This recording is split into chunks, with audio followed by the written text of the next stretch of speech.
The rusty prefab shelters of the Mars colony sprawled across the red landscape like discarded toys, forgotten by some cosmic child. Among them, a small unit marked J-117 stood barely distinguishable from the others, except for the scattered mechanical parts littering its yard, if the patch of rust-colored dirt could be called that. Inside, Jason Steele wiped grease from his calloused hands with a rag that had been cleaned perhaps a year ago. At 42, his face was weathered not just by age but by the harsh Martian environment and the even harsher memories of his military service. His dark hair, peppered with gray, was cropped short, a habit from his army days he couldn't seem to shake. "Dad?" a small voice called from the adjoining room. "Are you done yet?" Jason's expression softened immediately. "Almost, Lucas, just finishing up some paperwork." Lucas appeared in the doorway, a thin boy of 7 with his father's dark hair but his mother's gentle eyes. Those eyes, Jason sometimes found it hard to look at them, the reminder of what he'd lost when the colony's medical facility had proven inadequate during a particularly harsh dust storm 3 years ago. "Can we go to the ridge today? You promised last week," Lucas said, his small hand clutching a worn toy spaceship, one of the few possessions they had brought from Earth before the relocation program. Jason sighed, checking the time on the ancient digital clock mounted on the wall. "Not today, buddy. I've got a job coming in. Old Harrington's rover needs a new cooling system before it completely gives out." The disappointment in Lucas's eyes was palpable, but the boy didn't protest. He'd learned early that survival on Mars meant work came first, promises second. "Tell you what," Jason said, kneeling to his son's level. "Help me with Harrington's rover, and we'll go to the ridge tomorrow. First thing. You can even bring your telescope." Lucas's face brightened slightly. "Really? The big telescope?" "The very one," Jason confirmed, ruffling his son's hair. "Now go get your tools. The junior mechanic set, not my plasma cutter."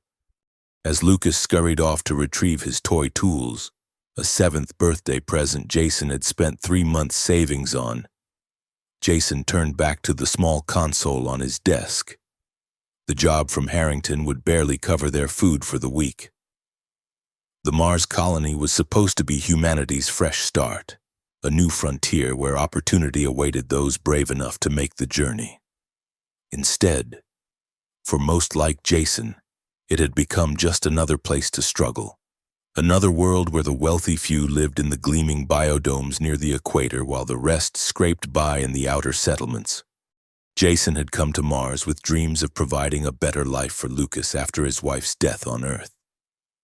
The military pension wasn't enough there, but on Mars, with his mechanical skills, they had promised him work and opportunity. 5 years later, he was still waiting for that opportunity to materialize. A notification beeped on his console, a reminder that the colony's quarterly taxes were due in 3 days. Jason closed his eyes briefly, mental calculations spinning.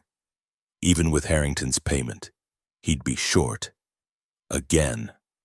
"Be ready, Dad," Lucas called, returning with his colorful plastic toolkit. Jason forced a smile. "That's my boy. Let's head outside and clear some space for when Harrington brings the rover." The Martian air was thin but breathable thanks to decades of terraforming, though most colonists still preferred to wear supplemental breathing masks for extended outdoor activities. Jason and Lucas had acclimated better than most, a small blessing. They had just finished clearing a space in the yard when the first strange occurrence of the day happened. Instead of Harrington's familiar beaten-up rover appearing on the horizon, a small craft unlike anything Jason had seen before descended from the sky. It was sleek and silent, its hull a strange metallic material that seemed to absorb light rather than reflect it. It was roughly the size of a small shuttle, but its design was unlike any human craft Jason had encountered, even during his time in the military. Lucas froze beside him. "Dad?" Stay behind me, Jason said quietly, instinctively moving his body to shield his son. His hand reached for the shock wrench at his belt, a poor weapon, but the only one he had. The craft settled on the ground about 20 meters from their prefab, raising minimal dust, another impossibility with the Martian surface. For a long moment, nothing happened. No hatch opened. No sounds emerged. Should we call the authorities? Lucas whispered, clutching the back of Jason's worn overalls. Jason considered it briefly. The colony's security force was undermanned and under-equipped.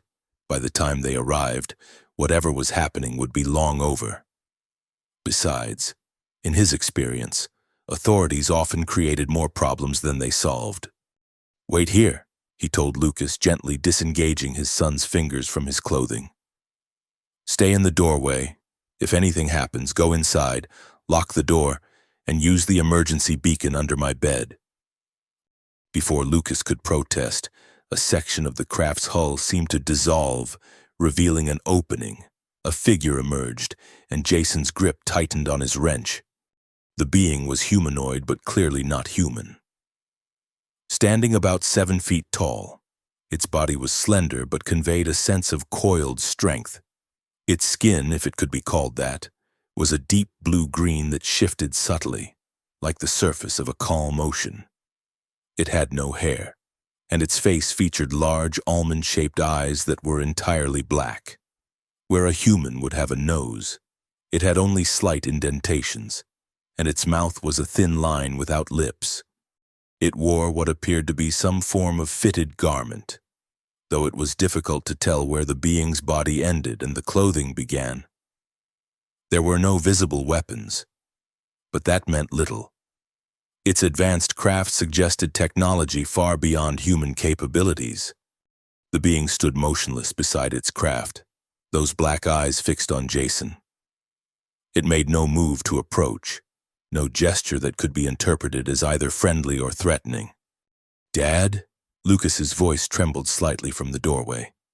"It's okay," Jason said, though he had no reason to believe it was. "Stay there." The being tilted its head slightly, then raised a hand, 6-fingered, Jason noted, and pointed to its craft.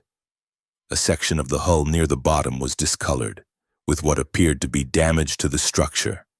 Jason understood immediately. A universal constant, it seemed, was that machines broke down and needed fixing. "You need repairs," he said aloud, not expecting the being to understand. To his surprise, the alien nodded once, the gesture eerily human. Jason hesitated. This was well beyond fixing Harrington's rover. This was first contact, or at least, his first contact.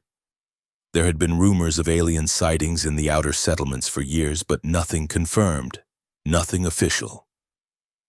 The Earth governments and the Mars Colonial Authority had always denied the existence of intelligent extraterrestrial life, despite the persistent stories. And yet here one stood, apparently requesting his help.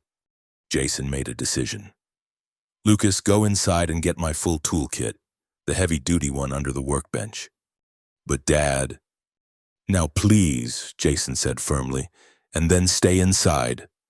Once Lucas had reluctantly complied, Jason slowly approached the craft, keeping his movements deliberate and non-threatening. The alien watched him without moving, those black eyes unreadable.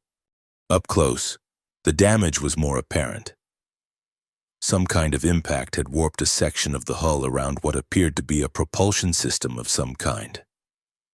Jason couldn't begin to understand the technology, but basic mechanics were often universal: support structures, power conduits, thrust vectors, or... "I'm not sure I can help," he told the alien, gesturing to the damage. "Your technology is, well, beyond me." The alien reached into a hidden pocket in its garment and produced a small device. It manipulated the device with those 6-fingered hands, and suddenly a holographic schematic appeared in the air between them.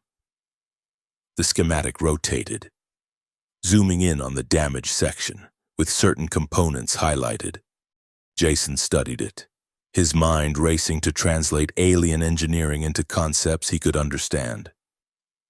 Surprisingly, once he looked past the exotic materials and energy systems, the basic principles seemed familiar. This component supported that one.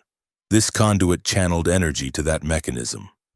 "I think I might be able to help," he said slowly. "But I'll need to examine it more closely." The alien stepped aside, clearly granting permission. Lucas returned with the toolkit, his eyes wide with wonder and fear as he caught sight of the alien up close. "Thanks, buddy," Jason said, taking the heavy case. "Now go back inside like I asked." "But I want to help," Lucas protested. "I'm your junior mechanic, remember?" Jason hesitated, torn between caution and the desire not to crush his son's spirit. The alien had shown no signs of hostility, and having Lucas inside alone wasn't necessarily safer than having him nearby under Jason's watchful eye. "All right," he conceded, "but you stay 3 steps behind me at all times, understood? And if I tell you to run, you run. No questions." Lucas nodded solemnly. For the next 3 hours, Jason worked on the alien craft, with the being occasionally guiding him through holographic instructions when he encountered something beyond his understanding. Lucas watched in fascination, occasionally handing tools to his father when requested. The technology was incredible: self-healing alloys, crystalline energy matrices, gravitational dampeners that defied Martian physics.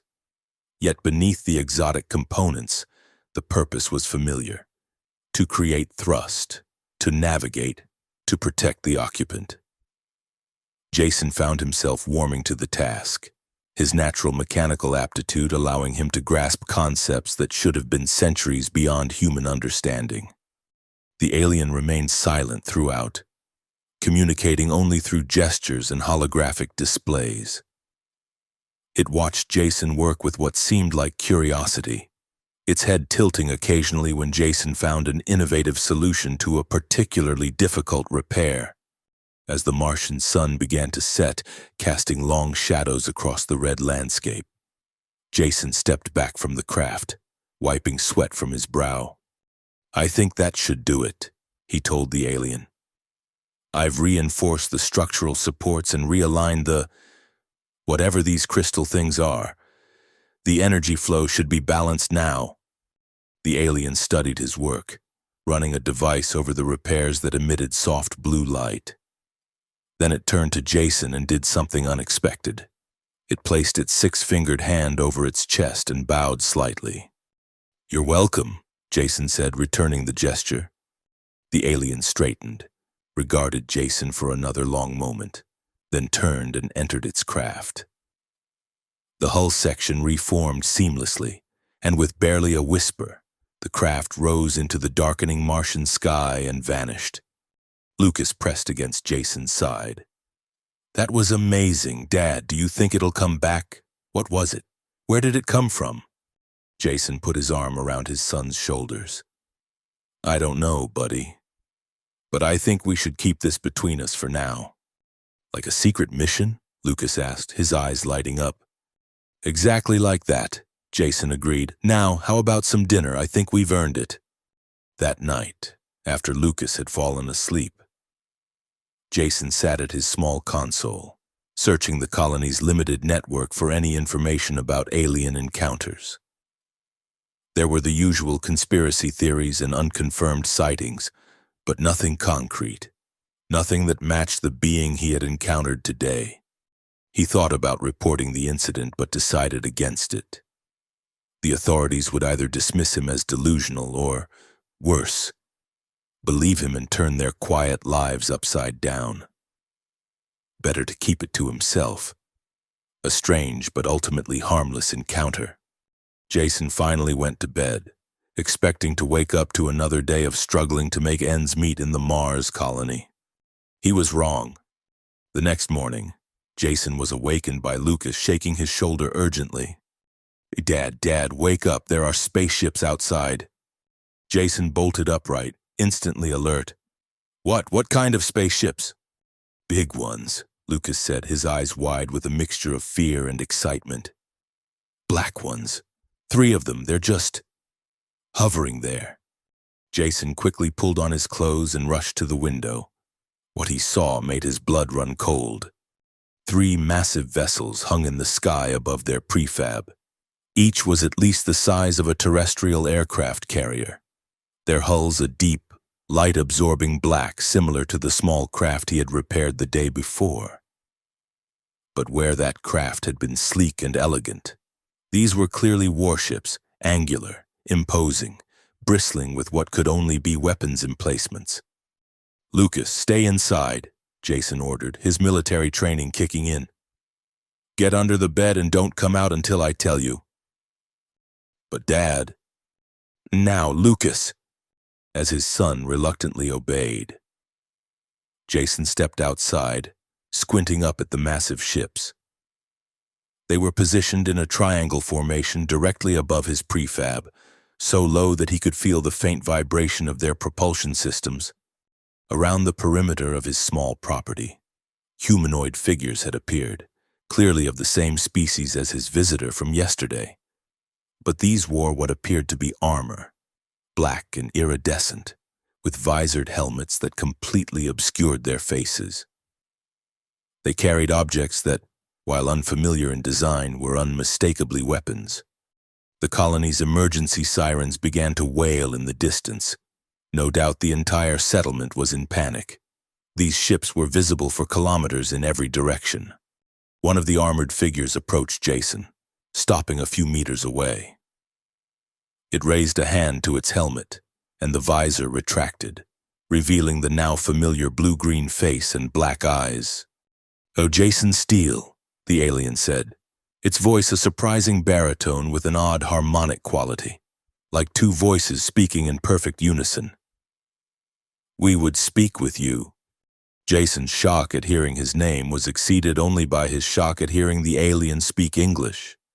"How do you know my name?" he demanded, "and how are you speaking my language?" "We have been observing your colony for some time," the alien replied. "Language acquisition is a simple matter. As for your name, it was provided by Zenthar, whom you assisted yesterday." "Zenthar," Jason repeated, "then the alien I helped..." "Yes, I am Quarak, commander of the 7th Fleet of the Galactic Imperium. Zenthar is our emissary."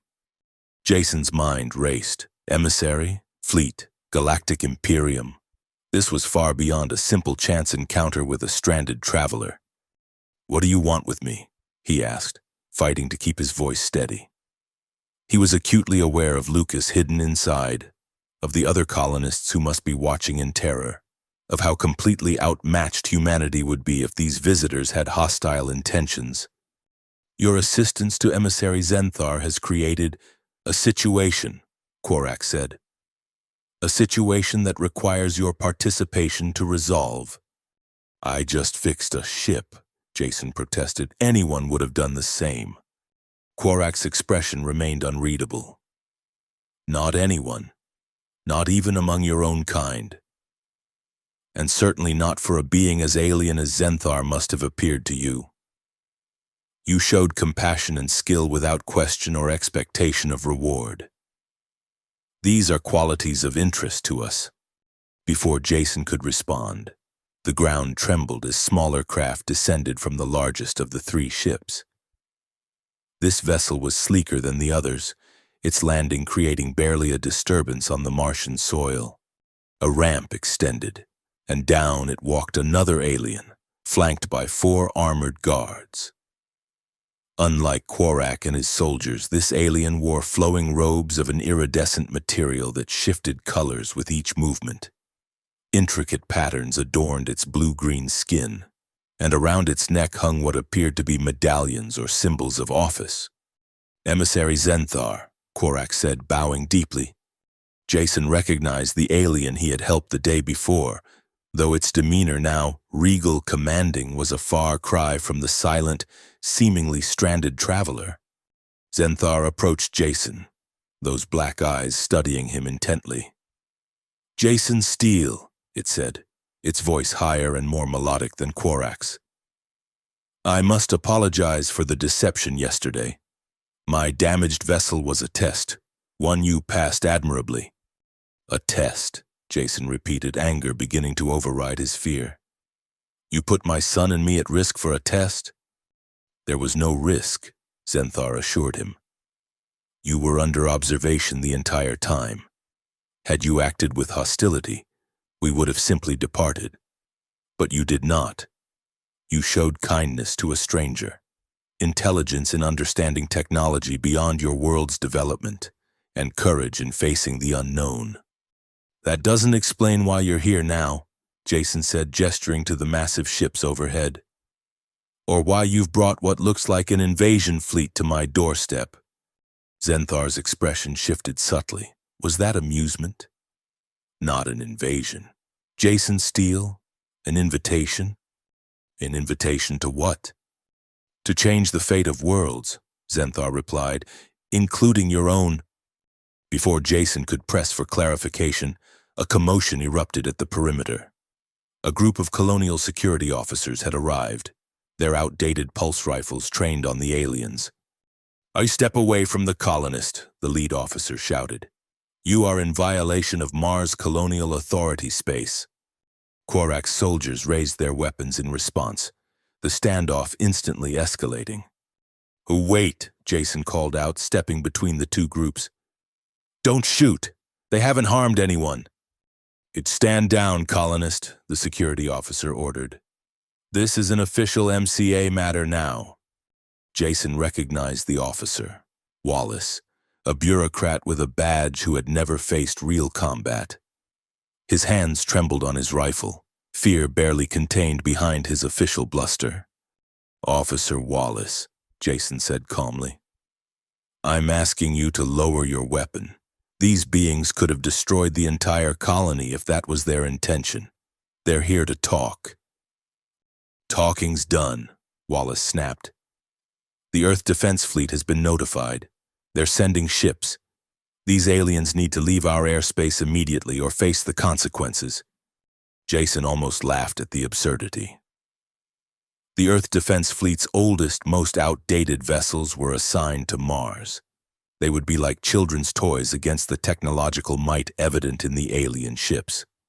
Zenthar stepped forward, seemingly unconcerned by the weapons pointed at it. Your defensive capabilities are known to us, as are the 16 minutes and 43 seconds it will take for your nearest vessel to arrive. We have no hostile intent, but neither will we be threatened. As if to emphasize the point, a low hum emanated from the ships above, and every electronic device in the vicinity, including the security officers' rifles and communication equipment, went dead. Wallace's face paled. What did you do? A localized energy dampening field, Zenthar explained. Temporary and harmless. We merely wish to speak with Jason Steele without interruption. It's all right, Jason told Wallace. Let me talk to them. I'll take responsibility. Wallace hesitated, then nodded stiffly. Without functioning weapons or comms, he had little choice. You have 10 minutes before reinforcements arrive on ground transport, he said, backing away with his team. Once they were out of earshot, Jason turned back to Zenthar. You'd better explain quickly, Damadun. You've put me in a difficult position here. For that, I apologize, Zenthar said. But time is short, and the matter is of the highest importance. It gestured toward its vessel. Please, come aboard. Bring your son. All will be explained, and you will be returned safely if that is your wish. Jason hesitated. How do I know I can trust you? You don't, Zenthar replied simply. But consider we have the power to take you by force if that were our intention. Instead, we ask, the choice is yours, freely made. Jason thought of Lucas, hiding under the bed as instructed. He thought of their life here, the endless struggle, the broken promises, the bleak future.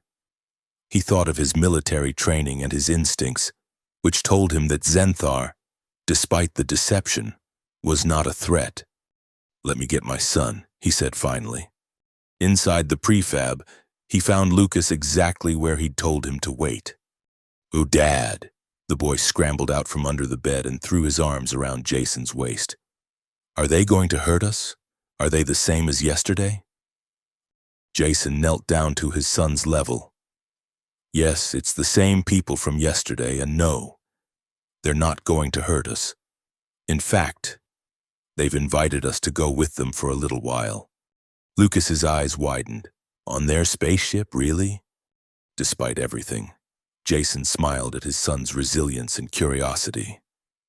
"Really, but I need you to be brave and stay close to me at all times. Can you do that?" Lucas nodded solemnly, like a real space explorer. "Exactly like that." Jason quickly gathered a few essentials, his old service pistol, useless though it might be against alien technology, a first aid kit, Lucas's medicine for his mild respiratory condition, and a few personal items. When they emerged from the prefab, Zenthar was waiting patiently. The alien's expression softened noticeably at the sight of Lucas. "Your offspring," Zenthar said. "He has your courage in his eyes." Lucas stared up at the tall alien with undisguised fascination. "Are you really from another planet? Not just another part of Mars or something?" Zenthar made a sound that might have been laughter. "I am from a world very far from here, young one. A world you might find quite beautiful." "What's it called?" Lucas asked. "In your language, the closest approximation would be Luminara," Zenthar replied. "It orbits a star you cannot see from your world." "That's so cool," Lucas breathed. Jason placed a protective hand on his son's shoulder. "You said you'd explain everything." "And so I shall," Zenthar promised, gesturing toward the waiting vessel. "Please, come aboard." As they approached the ramp, Wallace called out from behind the security perimeter. "Steele, you're committing treason against the Mars Colonial Authority. Don't do this." Jason paused, looking back at the officer. Tell them we went willingly, and that maybe, just maybe, humanity isn't alone in the universe anymore." With that, he guided Lucas up the ramp and into the alien vessel, leaving behind the red dust of Mars and the only life they had known for the past 5 years. The interior of Zenthar's ship was a stark contrast to the utilitarian design of human spacecraft. Curved, organic walls glowed with soft light that seemed to emanate from the material itself. The air was surprisingly Earth-like, if somewhat sweeter, with none of the recycled staleness Jason associated with space travel. Lucas gripped his father's hand tightly as they followed Zenthar through corridors that occasionally shifted and reconfigured themselves as they walked. "The vessel adapts to optimize pathways," Zenthar explained, noticing their surprise. "It is semi-sentient, responding to the needs of those aboard." They were led to what appeared to be a command center, though there were no visible controls or displays as humans would understand them. Instead, the room featured a central pedestal surrounded by flowing, abstract sculptures that occasionally flickered with light. "Please be seated," Zenthar said, gesturing to surfaces that rose from the floor, forming comfortable chair-like structures. Once they were settled, Zenthar placed a hand on the central pedestal. Immediately, the room darkened, and a 3-dimensional star map appeared around them, so realistic that Jason felt as if they were floating in space. "This is your solar system," Zenthar said, as the familiar planets appeared orbiting a miniature sun. Then the view expanded dramatically, countless stars rushing past until they settled on another system, this one with twin suns orbiting each other, with 7 planets of varying sizes. "And this is the heart of the Galactic Imperium." "It's beautiful," Lucas whispered, reaching out to touch a passing star, his hand passing through the hologram. "The Imperium spans over 3,000 inhabited worlds." Zenthar continued. We have existed as a unified entity for what you would measure as 8,000 of your years. We are not conquerors. Each world chooses to join, bringing its unique attributes to our collective. And Earth, Mars? Jason asked. Are you here to invite humanity to join? Xenthar's expression grew somber. Not yet. Your species is still young, still struggling with concepts of unity among yourselves. You are not ready for full integration with the Imperium. Then why are you here? Why the test? Why me? Xenthar made a gesture, and the star map shifted again, focusing on a region of space far from both Earth and the Imperium. Because the universe faces a threat, the alien said gravely. A threat that concerns all sentient life, including yours. Dark patches appeared in the star map, areas where stars seemed to be simply missing. For the past century, we have observed these regions of dead space expanding. Entire systems go dark, all communication ceases, and when our scouts investigate, they find only empty husks of planets, stripped of all resources and life. What's causing it? Jason asked, feeling a chill despite the comfortable temperature. We call them the Void Collective, Xenthar replied, a machine intelligence of unknown origin, consuming worlds to expand their reach. They are not like your fictional concepts of artificial intelligence. They were not created by any known species. They simply are ancient, methodical, implacable. And they're coming this way, Jason guessed, watching as the dark patches in the hologram steadily crept toward both the Imperium and, on the opposite side, the Sol system. Yes, at their current rate of expansion, they will reach your system within 50 of your years. The Imperium, being larger and more developed, has perhaps a century. Lucas pressed closer to his father, his earlier excitement dimmed by the gravity of Xenthar's words. Can't you stop them? You have all these big ships and cool technology. Xenthar's gaze softened as it regarded the child. We have tried, young one. For decades, we have fought them at the boundaries of their expansion. But their adaptability is troubling. Each engagement teaches them, makes them stronger. Conventional warfare has proven ineffective. So what's the alternative? Jason asked. And what does any of this have to do with me? The alternative is Project Nexus, Xenthar said. A bold initiative to create a new form of consciousness, one that can communicate with the Void Collective on their level, yet retain the empathy and creativity of organic life. A bridge between worlds. The hologram shifted again, showing what appeared to be a massive space station, ring-shaped, with structures extending inward like the spokes of a wheel.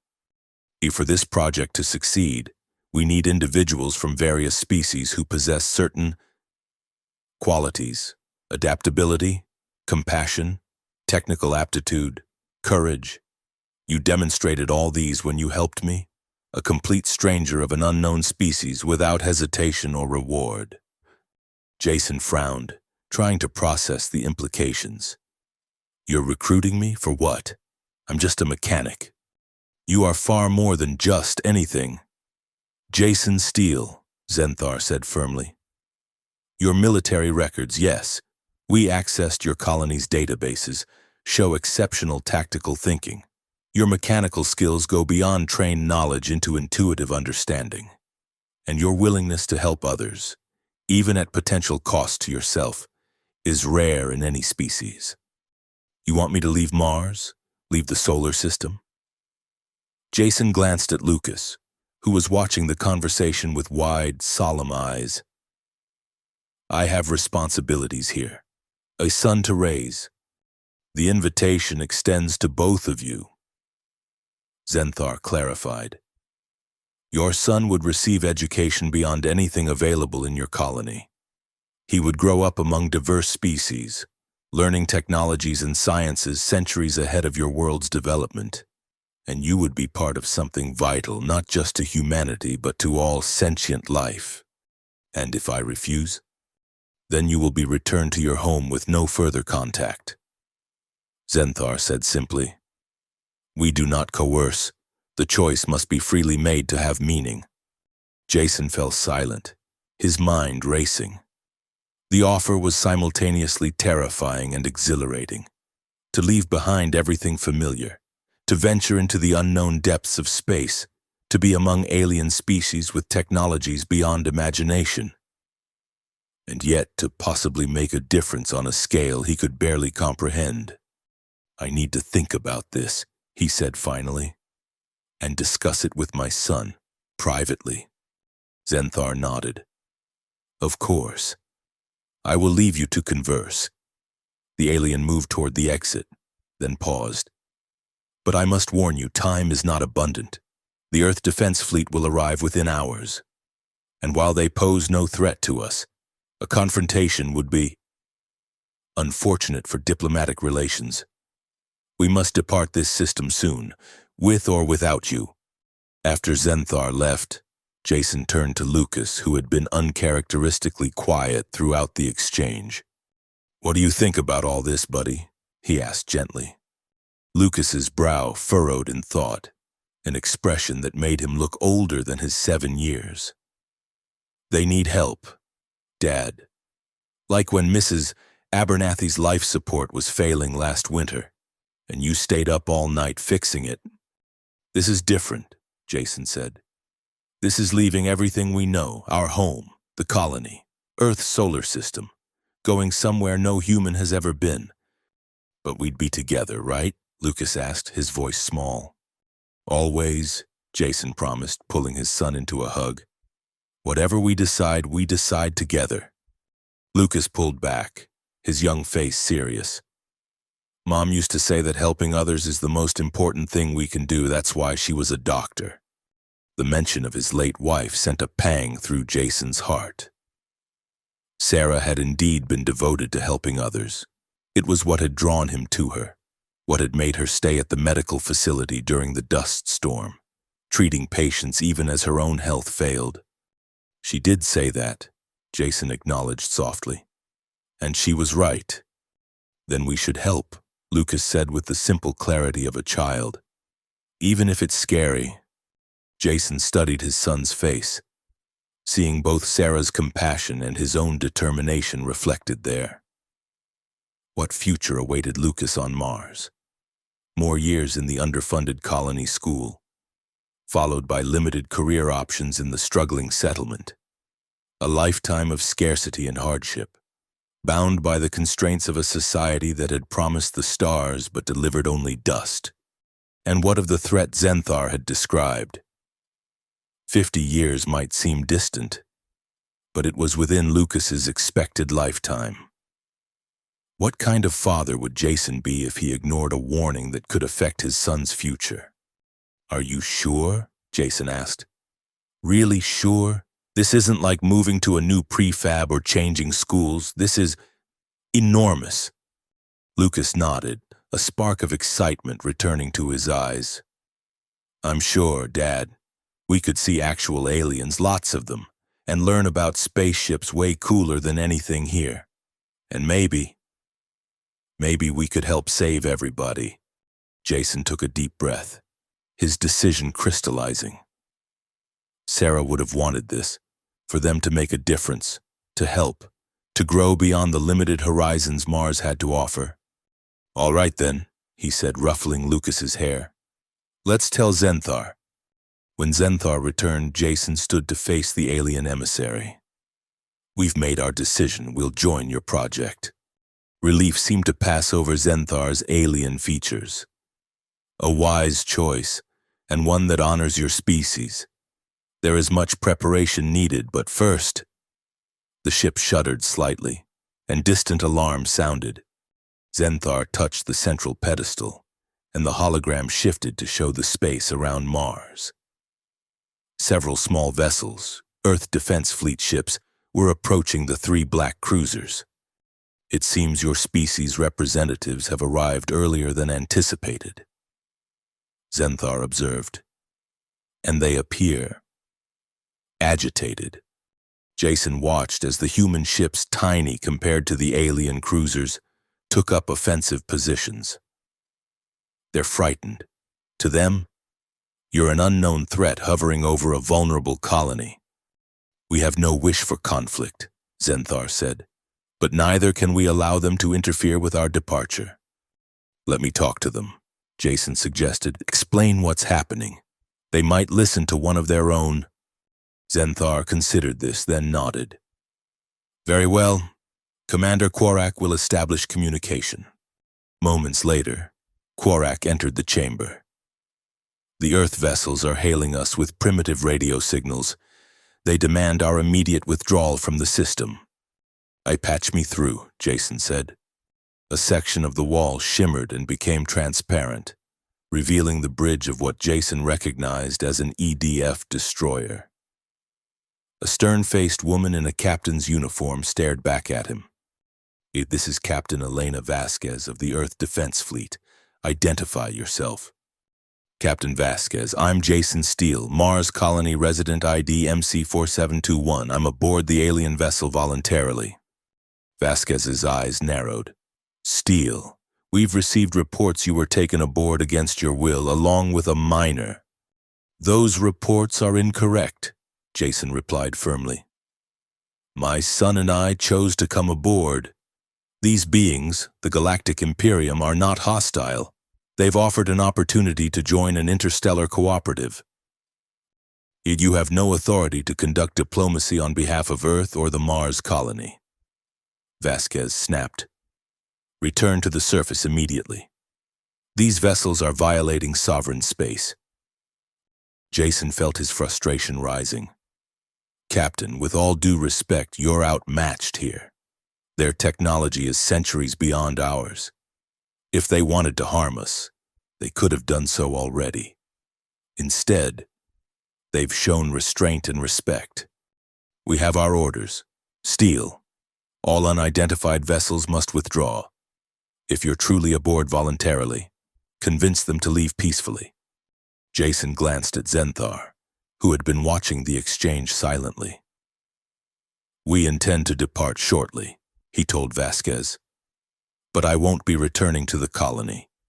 My son and I have accepted their invitation. Vasquez's expression hardened. That's desertion, steal, and child endangerment. We'll be forced to take action. Please don't, Jason said quietly. No one needs to get hurt here. Tell your superiors. Tell them that humanity isn't alone, and that someday soon, they'll need to be ready for a larger universe. One with both wonders and dangers beyond imagination. Before Vasquez could respond, Zenthar made a gesture, and the communication ended. Your leaders are resistant to change, the alien observed. They're doing their job, Jason replied. They're protecting what they believe is threatened. They don't understand what's happening. Understanding will come in time, Zenthar said. Now, we must depart. The fleet is already preparing to leave the system. Jason felt a momentary pang of doubt. Was he making the right decision? Leaving behind his world, his species, everything familiar based on the word of beings he had just met? But as he looked at Lucas, wide-eyed with a mixture of fear and excitement, he knew that staying meant accepting a limited future for his son, a future potentially cut short by the threat Zenthar had revealed. I need to gather our belongings from your shuttle, Jason said, and I'd like to send a message to the colony. There are people who should know we left by choice. Zenthar inclined its head. Both can be arranged. Commander Quarak will escort you to retrieve your possessions. As for your message, it will be delivered once we have safely departed the system. As Jason and Lucas followed Quarak through the shifting corridors of the vessel, Jason composed his message in his mind. How did one explain a decision like this? How could he make his former neighbors understand that he hadn't abandoned them, but had instead chosen to seek a future where he might one day help protect them? They reached the shuttle bay where the smaller craft that had brought them aboard was docked. Jason quickly gathered the few items he had brought: his service pistol, the first aid kit, Lucas's medications, and a small hologram of Sarah that he always kept with him. As he tucked the hologram into his pocket, Lucas touched his arm. "Dad, are we doing the right thing?" Jason knelt down to his son's level. "I don't know if it's right or wrong, buddy, but I believe it's necessary. Sometimes, the hardest choices are the most important ones." Lucas nodded solemnly. "Like when Mom stayed to help people during the storm." "Exactly like that," Jason said, his throat tightening. "She'd be proud of you, you know. For being brave enough to face the unknown." "I think she'd be proud of both of us," Lucas replied with a wisdom beyond his years. Back on the command deck, Zenthar was communicating with the other ships in the fleet, preparing for departure. The holographic display showed the Earth vessels maintaining their distance but still in offensive positions. "Your message?" Zenthar inquired as they entered. Jason dictated a brief explanation of their decision, addressed to the colony administrator and a few specific friends.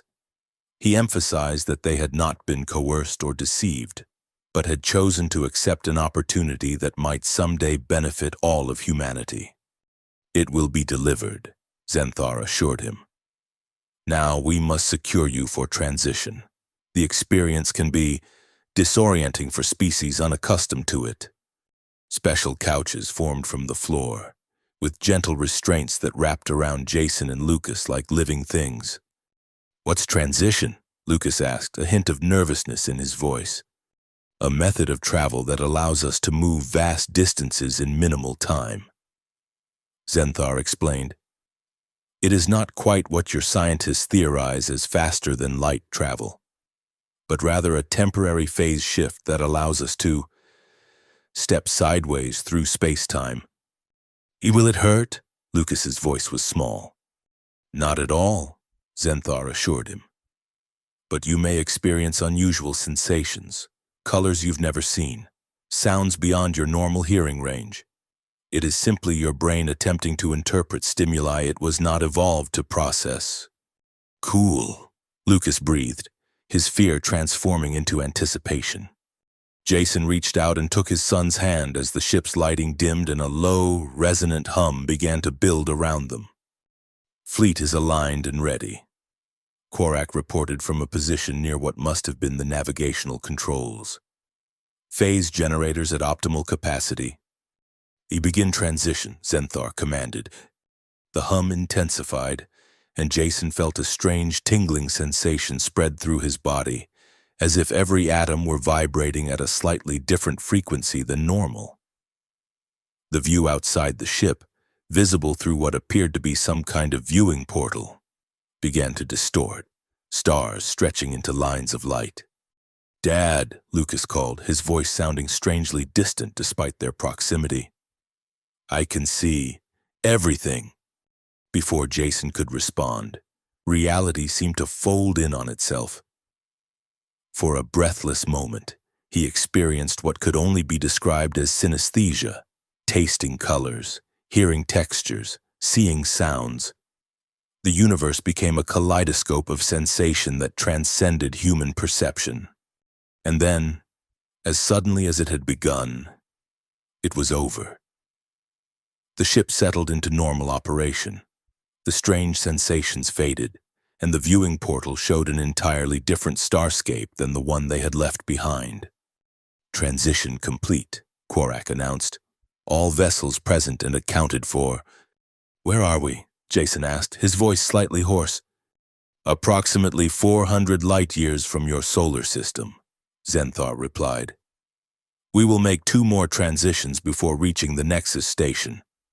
400 light-years, Jason repeated, trying to comprehend the distance. "In what? Minutes?"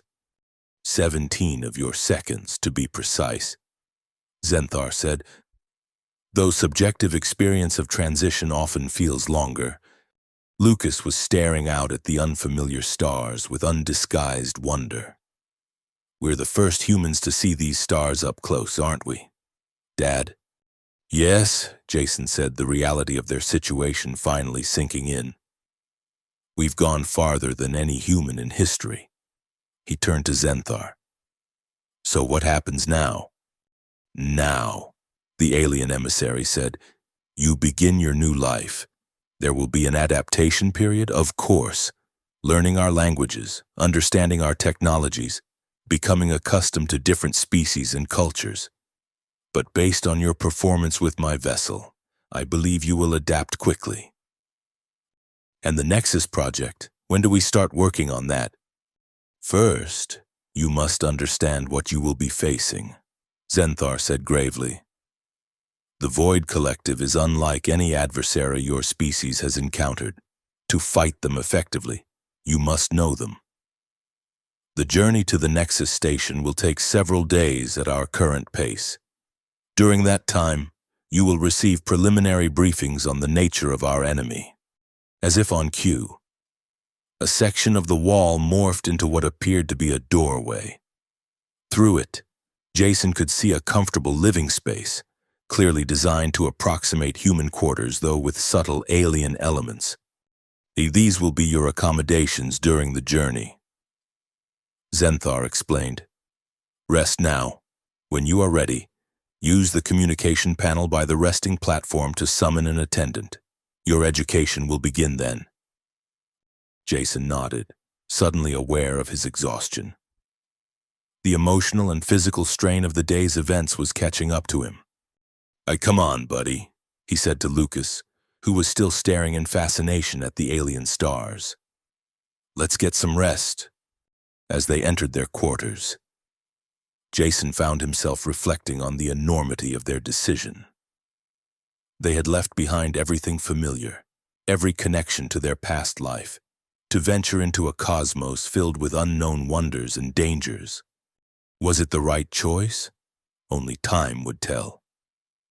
But looking at Lucas's face, alight with excitement despite the fatigue, Jason couldn't help but feel they had escaped a future of limitations for one of boundless possibility.